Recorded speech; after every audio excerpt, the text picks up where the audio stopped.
What's up, guys? Stas here. So we have to talk today. We have to talk about being prepared. Like you all hear in life, just regular life every day, you have to be prepared for this. You have to be prepared for that. Be prepared for the unexpected, right? And that's the exact same mentality, mindset that you have to have for the stock market, especially for the stock market, because guys, come on, the stock market is extremely unpredictable. You have to be prepared for every little scenario that could occur, right? And that's what I want to break down in this video. I have a bunch of notes, so if you guys find value, hit the like button, subscribe, check out my Patreon down below, and make sure you snag up your 50 free bucks from M1 Finance, which is limited time. That's also linked down below, and let's get right into the video. So I figured, let me make this video, and I have talked about this many times in the past, but recently the channel's been growing a little bit. You know, we've seen a spike in subscribers,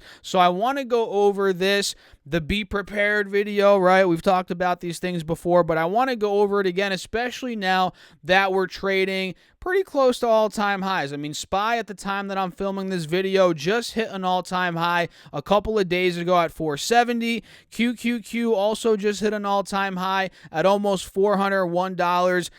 That was also a couple of days ago. So now that the markets are very hot, we have to go over what could happen and the unexpected, right? And let me put this out there right in the beginning of this video. I'm not saying the markets are going to crash. I'm not saying that we have to hit the deck. It's over. The bull market's done. I'm not saying any of this because, like I said, again, the markets are unpredictable. I'm not going to come up here on YouTube in front of this camera and microphone and be like, oh, I'm a know-it-all. The market's going to do this. I know it's going to go here this day, here that day, there the other day. I'm not going to be like that because nobody knows. Nobody knows. But what people do know is history tends to repeat itself, and we can understand and learn through previous events, right? And how people could have better positioned themselves, you know, during those time periods. Of course, with the benefit of hindsight, we can do this, but you know, looking back at 2008,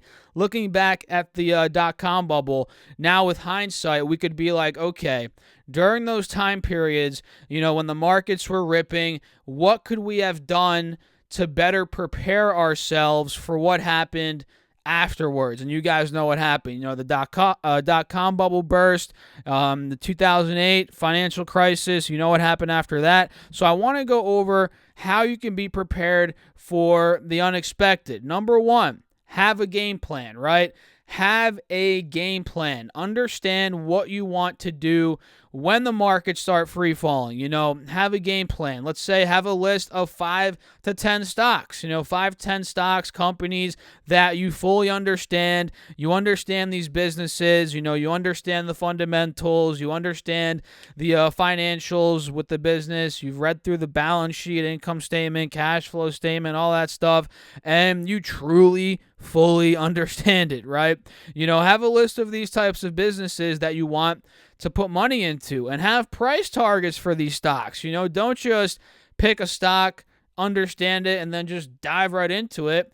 Pick a stock, 5, 10 stocks, maybe 20, 30, whatever, however many you want, and then be like, okay, I'm going to buy this stock if it gets to this point. Let's say, for example, Alibaba. This is a stock that I've been buying as of late. Well, not really in the past couple of weeks, but, you know, a couple weeks ago, I bought at 140.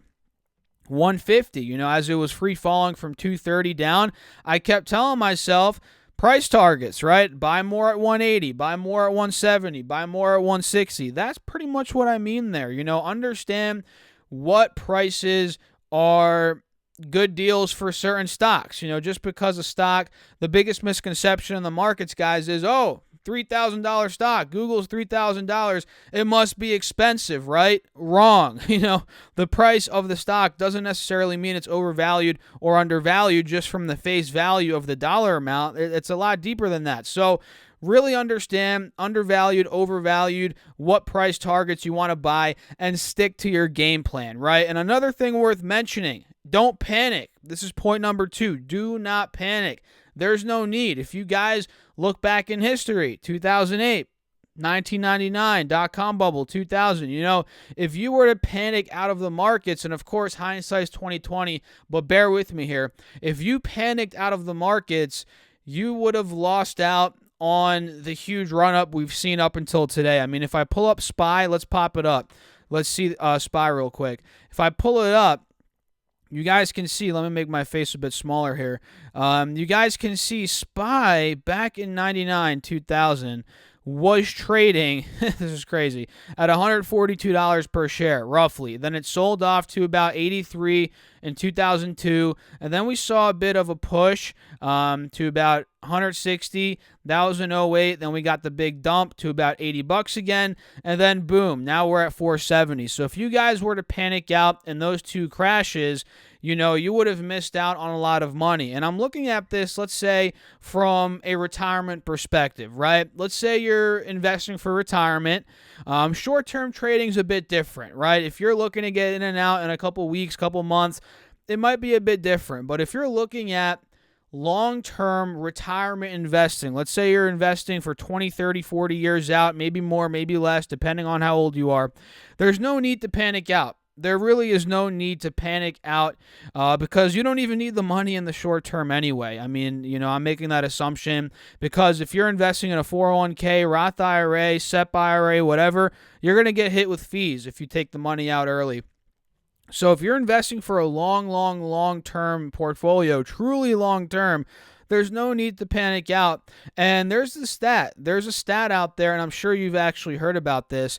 It's a stat that it says, and I don't have it right here, but I remember it vaguely from the top of my head. If you miss the best 20 days, 15, 20 days in the markets, your returns would be a lot less. And in other words, that pretty much means if your money wasn't invested during these specific 15, 20 days, let's say you were out of the market, trying to time the market, playing that game, which is not a good game in my opinion, especially if you're long-term investing. If you were out of the markets, you wouldn't have made as great of a return as those people that just simply put their money in, forgot about it, and let it go up over time, right? Through the, ebbs and flows of the overall market. So those are two major points. Have a game plan, have stocks that you want to buy, price targets, understand valuation for those stocks, and then don't panic when things start to free fall. I mean, I couldn't tell you how many people were panicking March of 2020. Pretty much everybody, even me, I was like, holy crap. This is an unforeseen event.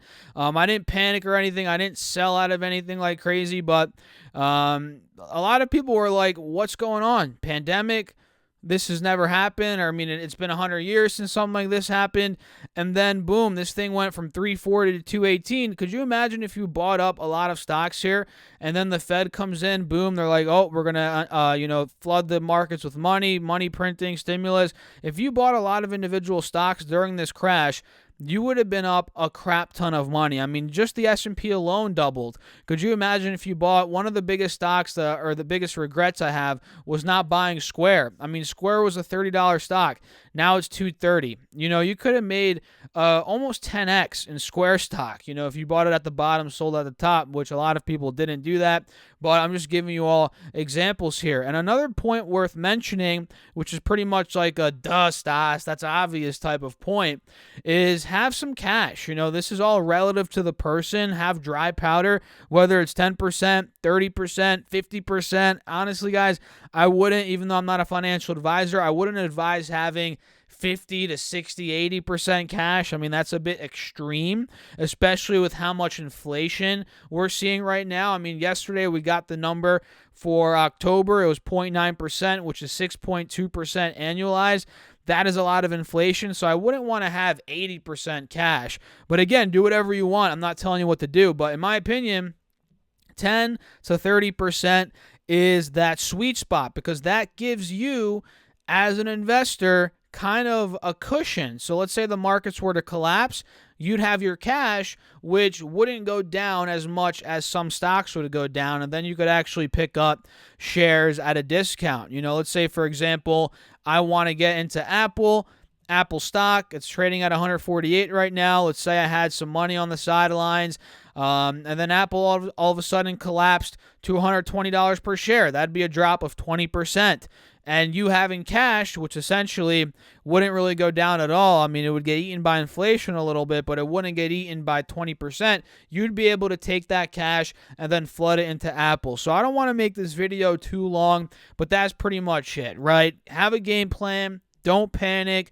Market cycles occur. There's ups, there's downs, and selling during a crash is probably one of the worst things you can do, unless you need it for a dire emergency. Let's say you have no cash, you have no money outside of the stock market, and you need that money. I guess, who am I to say don't sell and take your money out? I mean, I'm not God or anything like that. I can't tell you what to do. But if you have money, emergency fund, you have a savings account outside of the markets, there's really no need to panic, again, unless you need that for a dire emergency. So let me know your thoughts down below in the comments. Hit the like button if you guys found value. Make sure to subscribe. And if you want to work with me on a more one-on-one basis, you get all my buys, sells, call outs. You can message me throughout the day. All of that's on Patreon. And you also get, if you sign up to the top tier, a morning video every single trading day. That's linked down below. Or you guys can go to stocksurfest.com/Patreon. Make sure to also get